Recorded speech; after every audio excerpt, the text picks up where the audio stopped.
My parents sent me a photo of their new house, captioned, "The family that stuck together." I was the only one not in the picture. When they showed up weeks later asking for cash to finish it, they triggered a trap I set years ago, and they never even saw it coming. This is where the story truly begins, and you won't want to miss what happens. Make sure you're subscribed to see it through to the end. We're always curious. Where in the world are you all watching from today? Let us know in the comments. The text message arrived on a Tuesday, which was, by all accounts, one of the worst days of my professional life. I was 39, a senior project manager at a major construction firm, and I was currently helming a $50 million downtown high-rise project that was threatening to implode. A subcontractor had just walked off the site, the city inspector was threatening to pull our permits, and I'd been in back-to-back crisis meetings for 10 hours. I was running on stale coffee, adrenaline, and the sharp, acidic burn of stress in my stomach. I finally collapsed onto my sofa at 9 p.m., my work heels kicked off by the door, my blazer still on. My phone, which had been buzzing angrily in my pocket all day, finally got my attention. I had a dozen missed emails, but the notification at the top was a group text from my mother, Margaret. I opened it expecting a simple "How are you?" or perhaps another complaint about the weather. Instead, my screen was filled with a bright, sunny photograph. It was my parents, Richard and Margaret, standing on the porch of a brand-new, sprawling modern farmhouse I had never seen before. They were beaming, my father's arm slung proudly around my mother's shoulders. But they weren't alone. They were surrounded. My brother, John, and his wife, Lucy, were on their other side, holding up champagne glasses. My aunts, my uncles, even my distant cousins, everyone was there. A huge, sold sign was staked in the manicured lawn, with a "Welcome Home" banner draped over the railing. It was a beautiful picture. A picture of a milestone. A picture of the entire family gathered to celebrate my parents' new dream home. Except for me. My eyes scanned the crowd again, a cold sickness rising faster than the stress acid had. I wasn't there. I hadn't been invited. I didn't even know they were moving. The last I'd heard, they were perfectly happy in the house I'd grown up in. Then I saw the caption my mother had added to the group text, a text I was clearly meant to see. "Finally in our new dream home. So wonderful to celebrate with the family that stuck together. We are so blessed." The family that stuck together. I read the words 5, 6, 10 times. My vision blurred. It wasn't an oversight. It wasn't a mistake. It was a statement. A deliberate, calculated public exclusion. The family, as in the real family, the one that stuck together. Which meant I was the one who didn't. Me, Laura, the one who had co-signed John's first car. The one who had paid my parents' mortgage for 6 months when my father, Richard, was laid off. The one who had personally, meticulously, and aggressively managed their retirement portfolio after my brothers, consulting, business almost bankrupted them. I stared at the photo until the smiling faces turned into grotesque masks. My brother John, raising his glass, his eyes already calculating his next financial request. My sister-in-law Lucy, her phone in her other hand, probably already posting this to her brand ambassador social media page. And my parents, my 60-something-year-old parents, looking happier than I had ever seen them, surrounded by everyone but the one person who had actually kept their lives afloat. My phone buzzed again. It was a text from John in the same group chat. "Amazing day, Mom. You and Dad deserve it. So glad we could all make this happen for you." Wait. My fingers trembled. I wanted to type, "What is this?" I wanted to scream, "How could you?" I wanted to demand an explanation. Instead, I did nothing. I pressed the power button and the screen went black, plunging the room back into silence. I sat there in the dark, the echoes of their celebration ringing in my ears. I didn't reply. I didn't call. I didn't shed a single tear. I just let the cold, hard realizations settle into my bones. They had drawn a line. They had built a new house and a new life, and they had left me on the other side of the property line. The betrayal was so sharp, so profound, it completely eclipsed the chaos of my workday. The project downtown could burn to the ground for all I cared. My real foundation, the one I thought was built on bedrock, had just been revealed as nothing but sand. And the tide was coming in. The first few days were a blur of compartmentalization. At work, I was a machine. I was ruthless, efficient, and cold. I solved the subcontractor dispute by threatening a lawsuit that my firm's legal team could absolutely back up. I walked the city inspector through a revised safety protocol I'd stayed up until 3 a.m. drafting. I was Laura, the senior project manager, the woman who built skyscrapers. My professional life was a fortress of concrete and steel, and I retreated into it. My personal life, however, was a pile of rubble. Every time my phone buzzed, my heart leaped into my throat, but it was never them. The group chat remained silent, a digital monument to my exclusion. No one called to say, "Oh my goodness, Laura, we completely forgot to invite you." No one texted to ask why I hadn't responded. My silence was met with their silence. It was a new, terrifying reality. They had celebrated, posted their victory, and moved on. On Friday, I finally cracked. The silence was louder than any argument. I needed to hear their voice. I needed to see if they would even acknowledge what they had done. I called my mother. It rang 4 times, and I was about to hang up when she answered, her voice breathless and artificially bright. "Oh, Laura, hello, dear. I was just helping Lucy pick out paint swatches for the new guest room." The casual, happy way she said it, the new guest room, was a tiny, sharp jab. "Mom," I said, my voice flatter than I intended. I saw the photo you sent." There was a beat of silence. Not confusion, not guilt. It was the silence of someone waiting. "Oh, good. It's just beautiful, isn't it?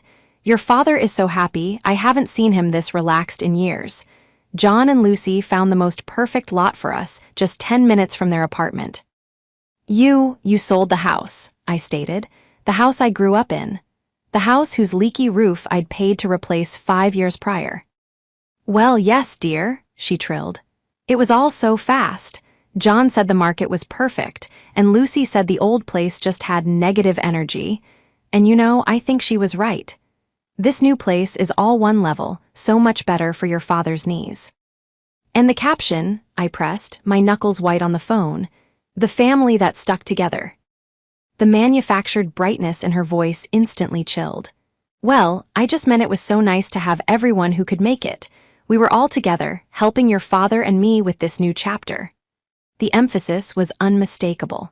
"You're always so terribly busy, Laura. We all know you have that massive project. We didn't want to bother you with all the packing and, family things." Family things, as if I were a distant cousin or a work acquaintance. Not the daughter who had untangled her brother's IRS nightmare. Not the daughter who had funded her father's hobby, electrical business that never turned a profit.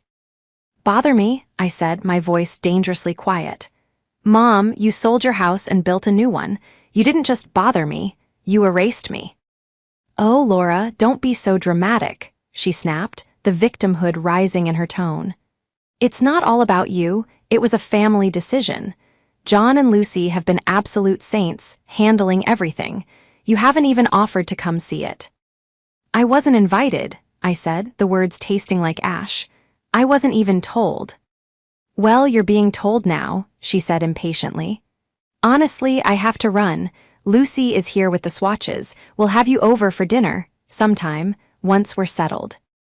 She hung up. I stared at the call-ended screen. She hadn't apologized. She had doubled down. She had, in her own passive-aggressive way, confirmed everything. I was the outsider, the ATM, the busy one who was only good for a crisis, but not for a celebration. I felt a sudden, icy calm settle over me. The hurt was still there, a deep, throbbing bruise, but something else was crystallizing beneath it. Anger, pure, cold, structural anger. My mother, my father, my brother, they had made a family decision. They had handled everything. They had built their new life on their own. A small, grim smile touched my lips. "Okay," I whispered to the empty room. "Okay." They thought I was just the busy daughter, the one who was good with spreadsheets and contracts, but disconnected from the family things. They thought the money I'd saved them, the disasters I'd averted, were just things I did, like a service. They had no idea how I had done it. They had no idea about the structures I had put in place to protect them from themselves. They had forgotten one crucial thing. And I had a feeling, as they settled into their beautiful new house, they were going to be reminded of it very, very soon. To understand my family, you have to understand my brother, John. John is 36, but in many ways, he is still 19. He is charming, handsome, and possesses an almost supernatural ability to fail upwards, cushioned by my parents' blind adoration. He is the golden child. I am the responsible one. Those were our roles, set in stone before I even knew what a mortgage was. John's list of careers was staggering. He was a consultant, an entrepreneur, a DIY trader, and for a brief, disastrous 6-month period, a lifestyle guru. Each venture ended the same way, with him in a mountain of debt and my parents liquidating a CD or, more recently, calling me. The worst was 8 years ago. John, then 28, had convinced my parents to invest a significant portion of their retirement savings into his fintech startup. It was, of course, a complete sham. The business folded in under a year, taking $75,000 of their money with it. They were devastated. Richard was facing forced retirement from his electrician job due to his knees, and Margaret's part-time admin salary wasn't enough. They were on the brink of losing the house. That's when I stepped in. I was 31, just promoted to junior project manager. I took a personal loan to cover their mortgage arrears. I sat them down at their kitchen table, spread out all their bills, and gave them the hardest truth of their lives. They were 3 months from foreclosure, and John was the reason. The most painful part was that they defended him. He just had bad luck, my father, Richard, had mumbled, unable to look me in the eye. He's just creative, my mother had wept. Creative doesn't pay the bills, ID said, my voice like steel. This stops, now. I spent the next 2 months cleaning up the mess. I consolidated their debts. I moved what was left of their retirement savings, a paltry sum, into a high-yield, low-risk account, and I made them sign paperwork. As a project manager, I live by contracts. I drew up a legal document, a document I had my own lawyer review, and I made them sign it. Then, about 4 years ago, John met Lucy. Lucy, the brand ambassador. She was 30, flawlessly put together, and radiated a kind of vacant, polished ambition. She ran a social media account that seemed to consist entirely of her taking pictures of expensive lattes and handbags she would tag, but never, I noticed, claim to own.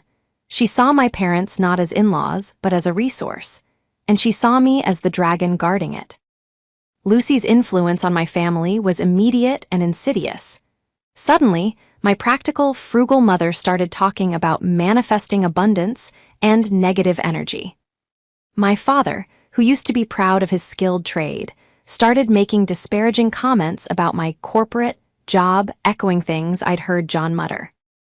"You're always so transactional, Laura," Lucy told me once, smiling sweetly over a Thanksgiving dinner I had paid for. "Family isn't about spreadsheets, it's about vibes." "Vibes don't keep the lights on, Lucy," I'd replied, and she'd flinched, looking at me as if I'd just sworn in church. From then on, I was difficult. I was judgmental. I was the family wet blanket. When I'd advised my parents against giving John and Lucy $10,000 for their destination wedding, I was accused of being jealous. When I refused to invest in Lucy's new line of essential oils, I was unsupportive. I see it clearly now. This new house wasn't just a house. It was a coup. It was John and Lucy's masterpiece. They had convinced my parents to sell the family home, the one asset I didn't control, and pour every last cent of their equity into a new property. They'd surrounded them with the supportive family, the ones who didn't ask hard questions. They had physically, and now emotionally, moved my parents into their camp, isolating them from me.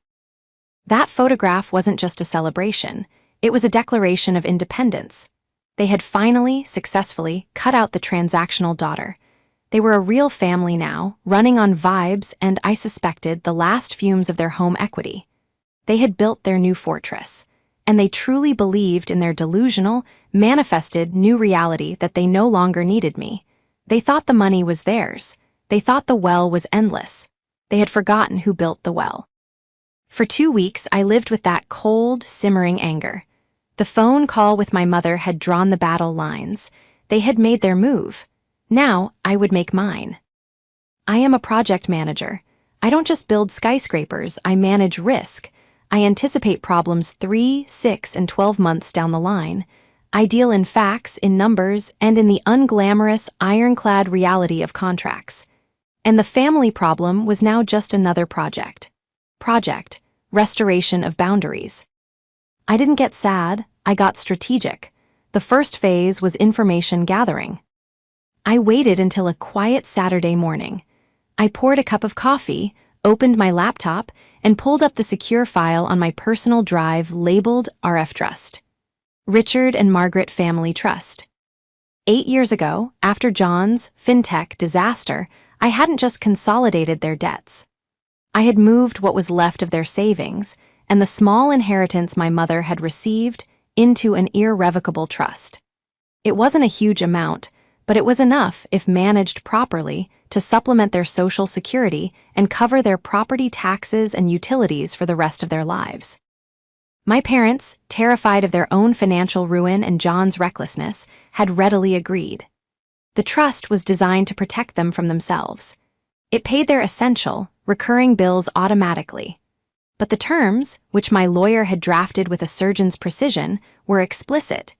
Any non-essential withdrawal, any lump sum payment, any distribution of principal over $1,000 required the written approval of the sole trustee. That trustee, of course, was me. They had forgotten this. In the bliss of their new vibe, fueled by the cash out from selling their old home, they had forgotten that their entire financial safety net was locked in a vault, and I held the only key. Now, it was time to see if they'd started rattling the bars. I dialed the number for David Merrill, our family's financial advisor. David was a no-nonsense, old-school numbers guy who co-managed the trust's investments. He was the only other person who knew its full structure. "Laura," he answered, his voice crisp. "I was wondering when I'd hear from you." My blood went cold. "What's going on, David?" "Your parents are in their new house, I hear. Beautiful place from the pictures." "So you've heard from them." There was a pause.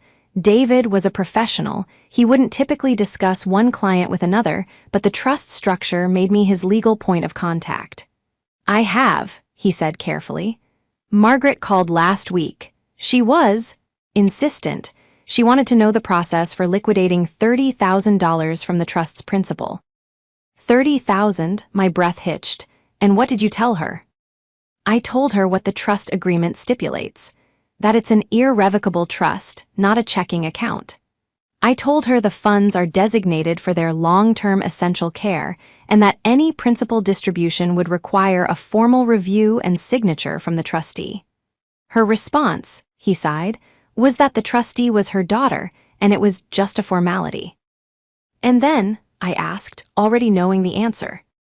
"And then, 2 days later, I got a call from your brother, John." "Of course you did." He was less polite. He demanded I release his parents' money. He told me they needed it for essential home completions and that I was obstructing them. He threatened to report me to the financial board. "And what did you tell him?"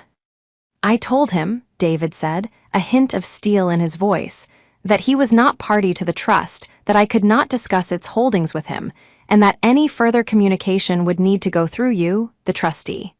He used some rather colorful language and hung up. There it was, the entire picture, illuminated in an instant. The family decision was a financial house of cards. They had sold the old house, spent every single cent of the equity on the down payment, and built of this new, oversized dream home. They had probably been assured by John and Lucy that any overages or finishing touches could just be pulled from their retirement money. And now the bills were coming due. The builder needed to be paid for the basement. The landscaper needed to be paid for the sod. And the trust, my trust, was the only money left. They had spent themselves into a corner. They had celebrated their freedom from me, not realizing they were more chained to my decisions than ever before. "Thank you, David," I said, my voice perfectly calm. "You handled that exactly right. Please continue to direct all inquiries to me." "Will do, Laura, and, for what it's worth, you did the right thing setting it up this way. You saved them from this exact scenario years ago. Looks like you're about to do it again." I hung up the phone. The investigation was complete. Phase 1 was over. I looked at the black screen of my phone, at the group text still sitting there, a monument to their arrogance. The family that stuck together. I closed my laptop. All I had to do now was wait. They had built their trap. Now they would have to walk into it, and I would be there, waiting on the other side. The call came 4 days later. It wasn't my mother with her practiced, airy manipulation. It was my father, Richard. He was the enforcer, the one who used blunt force and anger to get what he wanted. His name flashing on my screen meant they were done asking nicely. "Laura," he barked, not even waiting for me to say hello. "Hi, Dad, how are you?" "We're fine," he snapped. "Listen, your mother and I are a little short on the final payment for the builder. He's finishing the basement, and we just need to move some money around. David Merrill over at the investment office is being difficult." "Difficult how?" I asked, my voice monotone. I was inspecting a blueprint at my desk, and I didn't even look up. "He's giving us some runaround about trustees and signatures." "It's our money, Laura. We need you to call him and tell him to release $30,000. We'll need it by Friday." It wasn't a request, it was an order. He was speaking to me like a disobedient employee, not his daughter. The sheer, unadulterated entitlement of it was breathtaking. "I'm afraid I can't do that, Dad." The silence on the other end of the line was heavy, like a gathering storm. "What did you just say?" I said, "I can't do that. I spoke to David. I've reviewed the trust agreement. The funds are for your essential living expenses. Property taxes, utilities, medical care. They are not for, and I quote, finishing the basement." "It's part of the house," he roared, his voice immediately escalating. "The house is an essential expense. What is wrong with you? It's our money." "Actually," I said, finally putting the blueprint down and giving the call my full attention. "It's not anymore. It's the trust's money. And 8 years ago, you and Mom signed a legally binding document, a document I designed, that gave me sole authority as trustee to protect that money. You signed that authority over to me. You did it to stop John from bankrupting you." You're bringing that up now," he sputtered, blindsided. "You're the one asking for $30,000 for a basement, Dad. A basement that, last I checked, you don't need. A basement that, I'm willing to bet, is actually for John and Lucy's influencer studio or consulting office." I heard a sharp inhale, a direct hit. "You ungrateful," he started, his voice cracking with fury. "After everything we've done for you, we gave you a roof over your head, And I interrupted, my voice as cold and hard as the steel beams in my high-rise, am the one who has kept a roof over your head for the last decade. I paid your mortgage arrears. I clawed back what was left of your savings from John's last scam. I set up this trust so you would never be in this position. And here you are in this position because you went behind my back and let John and Lucy talk you into this. This monument to your bad judgment. You're trying to control us," he shouted. "It's our retirement." "It's your survival," I shot back. "And as trustee, I have a legal, fiduciary duty to protect the trust's principal for its intended purpose, your long-term care. Finishing a basement for your 36-year-old son is not that. The request is denied." I heard a muffled sound, and then my mother's voice was on the line, high-pitched and hysterical. Laura, what are you doing to your father? He's red in the face. You're trying to give him a heart attack." "I'm explaining the legal document you both signed, Mom." "This is unbelievable," she shrieked. "We built this beautiful home for the family, And you, my own daughter, are holding our money hostage. Lucy was right. She said you were jealous. She said you would try to sabotage this. So I was the saboteur. Not John, who had stolen from them. Not Lucy, who was encouraging them to live beyond their means. Me, the one who had built the lifeboat and was now being accused of trying to sink the ship. "Mom," I said, my patience gone, evaporating in a puff of smoke. "You sent me a picture of my entire family, captioned the family that stuck together, and I was not in it. You didn't invite me. You didn't tell me. You made a family decision without me. So here's my decision as the person you put in charge of your finances. You built this new life without me. You're going to have to figure out how to pay for it without me. The trust is closed for withdrawals." I hung up. My hand was shaking, not from fear, but from adrenaline. The first wave had hit the seawall and the wall had held. I knew this wasn't the end. This was just the first confrontation. The badly executed threats had failed. They had lost their primary weapon, my guilt. Now they would be desperate. And I knew, as surely as I knew the properties of curing concrete, that the next time they wouldn't call. They would show up. The silence that followed the phone call was heavier and more toxic than before. I knew my parents, John and Lucy, were in a state of frantic panic. They had hit the financial wall I had built, and now they were scrambling. My guess was confirmed 3 days later, when I received a registered letter from a law firm I didn't recognize. It was a cease and desist, filled with flimsy legal threats. It accused me of unlawful conversion of assets and elder financial abuse, demanding I immediately dissolve the trust and release all funds to its beneficiaries, Richard and Margaret. The letter was so amateurish, so full of bluster and misused legal terms, that it had John's fingerprints all over it. He had clearly found some bottom-feeding lawyer to write a scary letter, hoping I'd panic. I am a project manager who deals with billion-dollar contracts and teams of corporate lawyers. I was not going to panic. I simply forwarded the letter to my own attorney, the same one who had drafted the trust, and asked her to handle it. She called me back an hour later, laughing. "Laura," she said, "this is garbage. The trust is irrevocable. The only way they can remove you as trustee is to prove in court that you are medically incompetent or actively stealing from the trust, which, since you're the only one funding half of it and preventing them from draining it, is the exact opposite of the truth. I'll send them a response that will make them go away." But this desperate, sloppy legal attack told me everything I needed to know. They were completely and totally out of money. The $30,000 for the basement was just the beginning. They were in a hole so deep, they were trying to dynamite their way out. I needed the full picture. I called David Merrill back. "David," I said, "I need to do a full audit. I've just received a legal threat. I need to know the exact state of their finances. What's left of the home sale proceeds? Where did it all go?" "I was afraid of this," he said grimly. "Give me 24 hours. The next day, a password-protected PDF landed in my inbox. It was a full financial workup David had managed to piece together by looking at the accounts the trust paid into. I had to sit down as I read it. The numbers were staggering. They had sold the old house, which was fully paid off, for $550,000. A massive windfall. But the new house, the lot John and Lucy had found for them, was in a high-end development and had cost $825,000. They had taken out a new $275,000 mortgage at a terrible interest rate, clearly a rush job. But that wasn't the worst of it. The closing costs, the upgrades, the initial landscaping.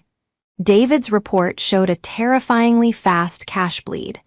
But the most sickening part was a series of large wire transfers from my parents' personal checking account before the trust had been notified of the new mortgage.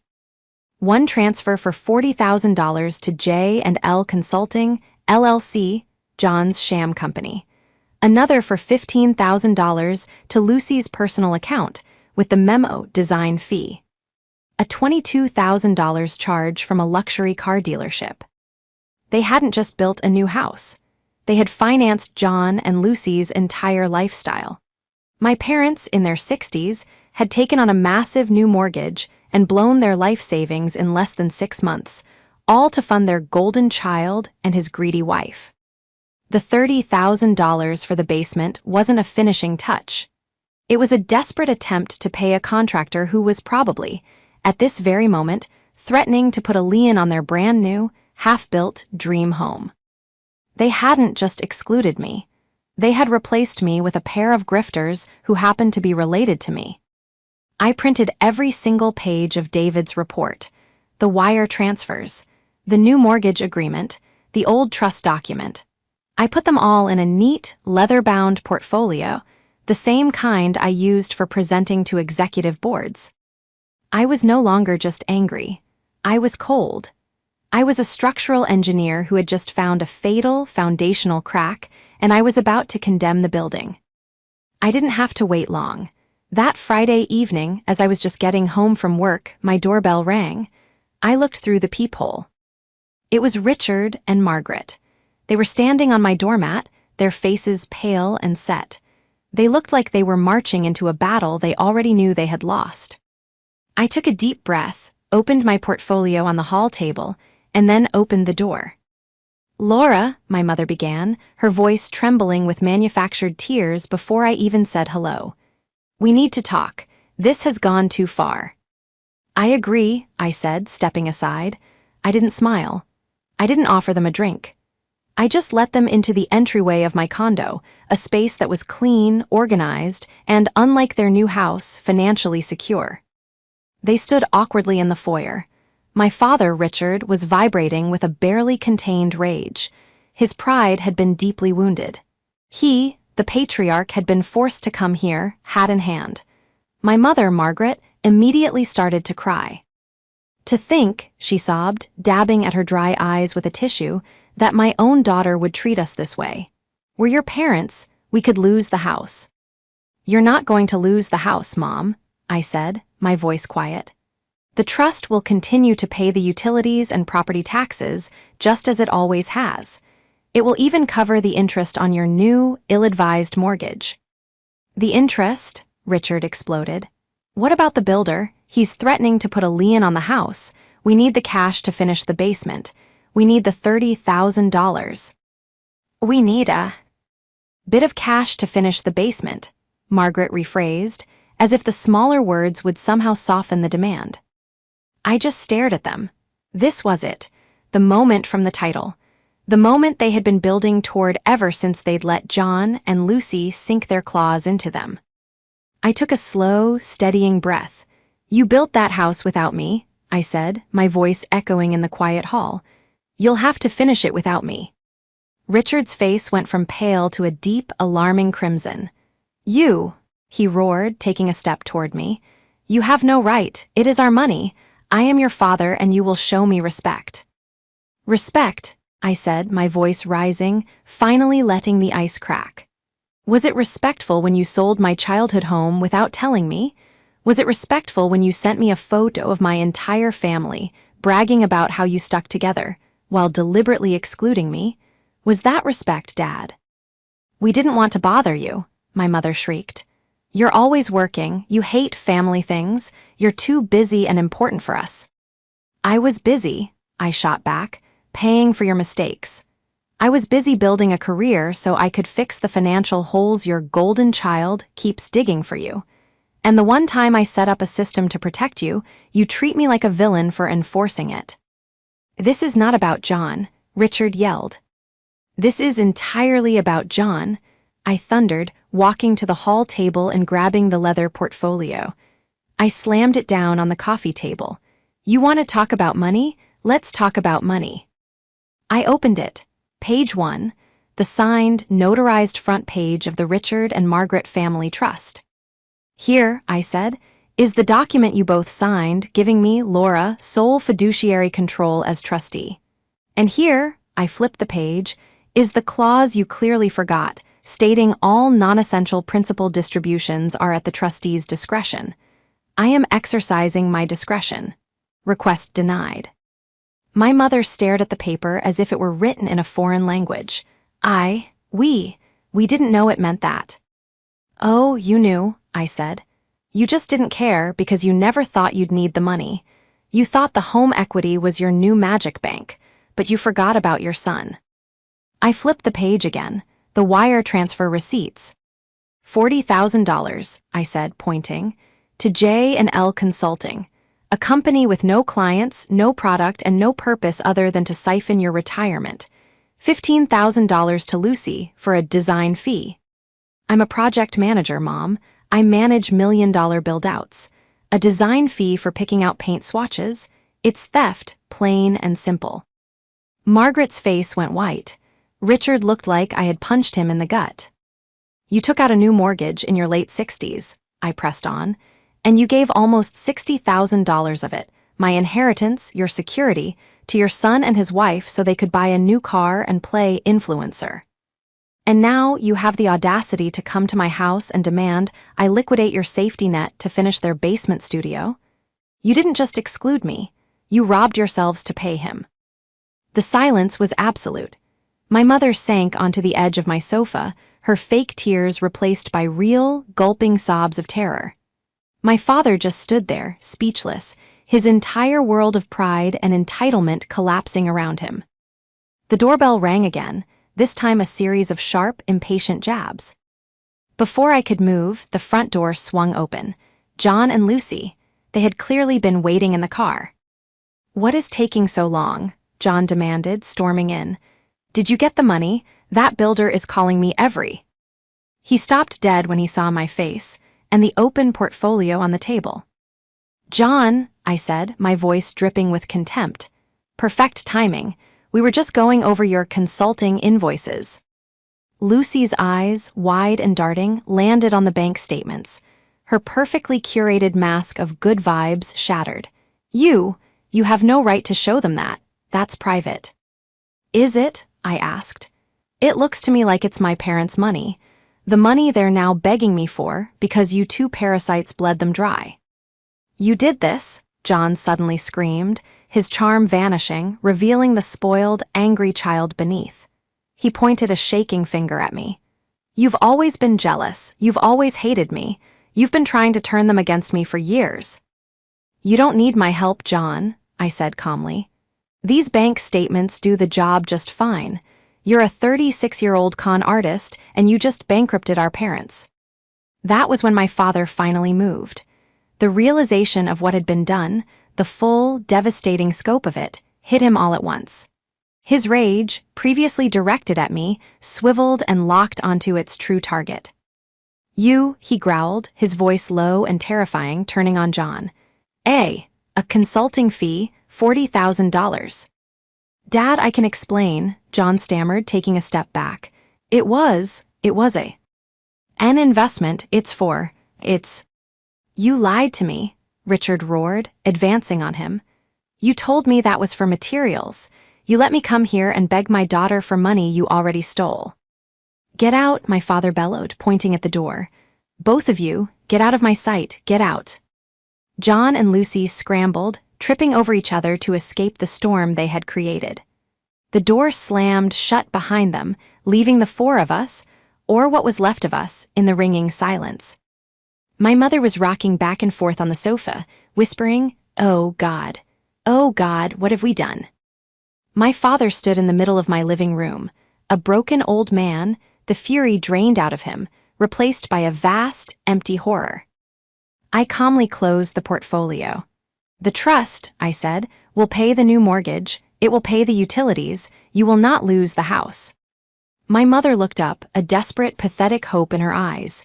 And the basement." "The basement," I said, picking up the portfolio, "will remain a concrete shell, a permanent reminder for you to enjoy in your new dream home. Now, I think it's time for you to go." My parents left without another word. My father didn't look at me, my mother couldn't. I watched from my window as they got into their modest, but not new, car and drove away. There was no triumph, no satisfaction, just the profound, hollow ache of an amputation. I had finally, surgically, removed the toxic parts of my family. It hurt, but I knew it was necessary for my own survival. The aftermath was a series of quiet, legal, and financial moves. My lawyer sent a blistering response to John's attorney, which included copies of the wire transfers to J and L Consulting. The legal threats stopped immediately. The builder, as I'd predicted, placed a lien on my parents' new house. My parents were trapped. They were financially ruined, with no cash, no savings, and no equity.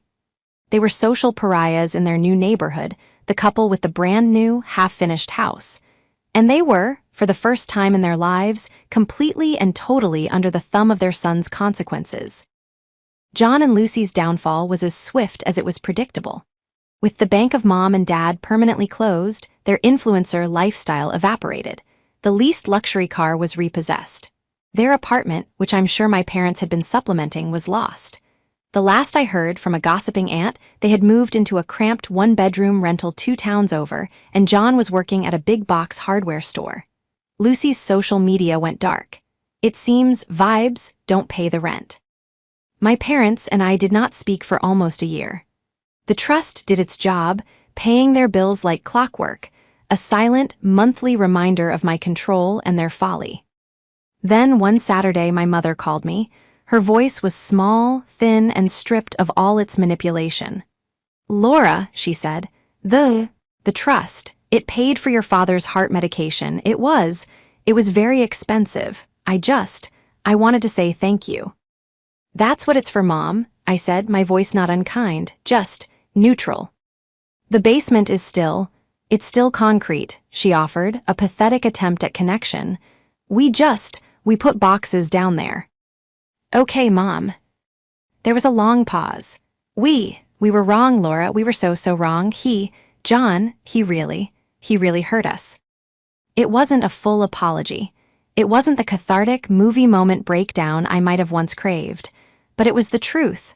It was a start. I didn't rush to forgive them. I didn't invite them over for dinner. But I did eventually meet my father for a cup of coffee in a neutral location. He looked 10 years older. He talked about the weather. He talked about his new medication. He never mentioned John, and he never mentioned the house. But as we were leaving, he put his hand on my arm, his old, calloused electrician's hand. "You're a good daughter, Laura," he mumbled, looking at the floor. You're built right." It was the closest I would ever get to "I'm sorry," and the closest I'd ever gotten to "I'm proud of you." I accepted it. I am still the trustee. I am still the project manager of their lives, but now from a safe, professional distance. The boundaries are no longer lines in the sand, they are reinforced concrete walls. My family that stuck together is smaller now. It's me. It's my close friends. It's the life I've built for myself on my own terms. The house still stands, I'm sure, with its beautiful facade and its dark, empty, unfinished basement. A perfect metaphor for the family that built it.